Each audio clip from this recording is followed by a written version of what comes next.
How do you dream about changing the world? Maybe it's by starting a company that helps women look and feel their best, creating hundreds of jobs and internships. Maybe you're successful in manufacturing first, before you turn to philanthropy, changing children's lives forever. Or maybe it's by getting elected to the West Wing. Tonight, I'd like to suggest a different but just as rewarding option: serving in your local government. Sometimes it feels hard to separate government from a TV comedy. And when you can't take government seriously, it's hard to care about it or value it. Early feedback for this talk included, could you find a different word for government? It turns people off when you say it so much. I haven't found any good synonyms for government yet, but tonight I want to make the case that you should take it seriously and consider getting involved with your city hall or state capitol. Because state and local government is the most impactful organization that you've never cared about. And all of you smart, talented people should care about an organization that moves billions of dollars and affects millions of lives in our community. Right now, participation in local government is low across the board. Only 19% of Americans have contacted a local official in the last year. Only 24% have attended a local public meeting. Those rates are even lower amongst young Americans. But when I ask my friends here if they'd consider getting involved, I hear things like, it's not the highest and best use of their time, or that government is slow and inefficient. There's this perception that your frustrating experience at the DMV would translate into the impact that you could have by getting involved. And I can't promise you that government offers the autonomy that you might have at a startup, or will be as fast-moving as a tech company. But I also don't think any of us would like it if our local police force or fire department started using "move fast and break things" as their motto.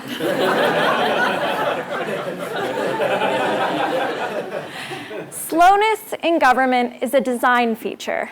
It prevents any one of us from consolidating power and allows all of us to have a say in how we are governed. And I can promise you that the slowness that you sometimes see in government does not translate into the impact that you could have by getting involved. There are 3 reasons why: influence, scale, and talent. Let's talk about influence. Take Cameron Johnson, who graduated from the GSB in 2008.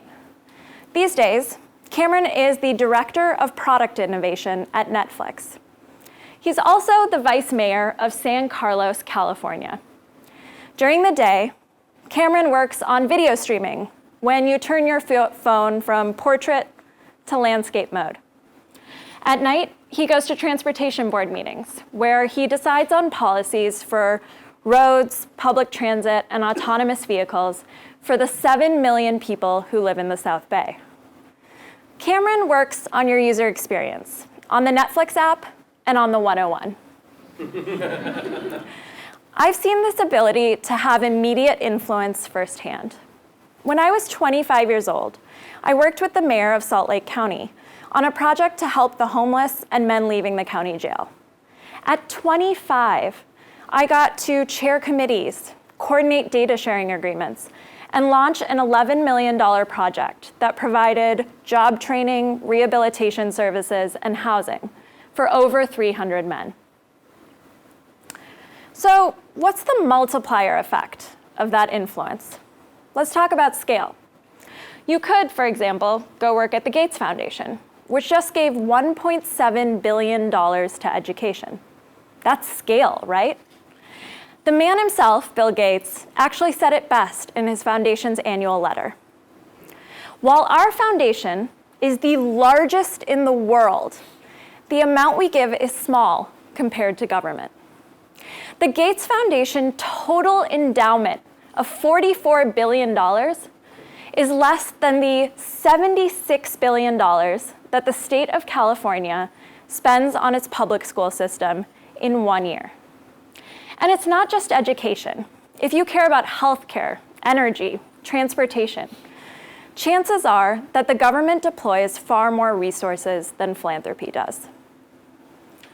Lastly, I want to talk about talent. There's a term in baseball called value over replacement player. It argues that a batter's value isn't the absolute number of runs he hits, but the runs he hits over the average player who would have replaced him. Think about your own value over replacement. For example, if you're going into consulting, you'll be joining the 985 other GSB graduates since 2003. So, what happens when you leave Bain or BCG in a few years?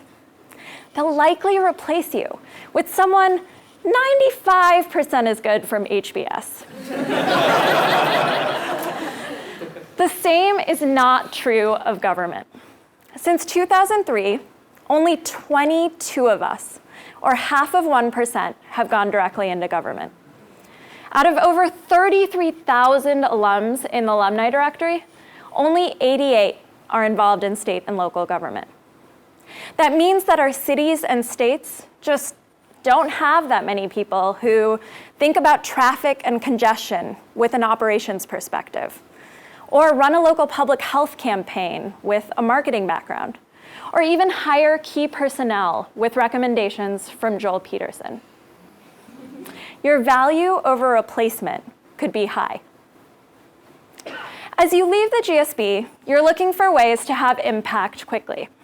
It's why people do search funds, to run an organization a few years after graduating.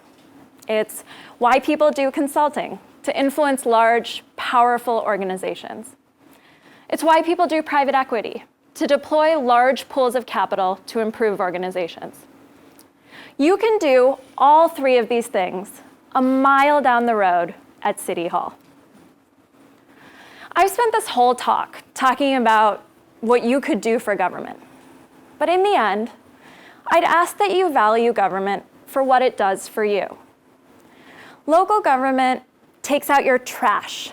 It repairs the roads that you drive on and pays the policeman who pulls you over for speeding.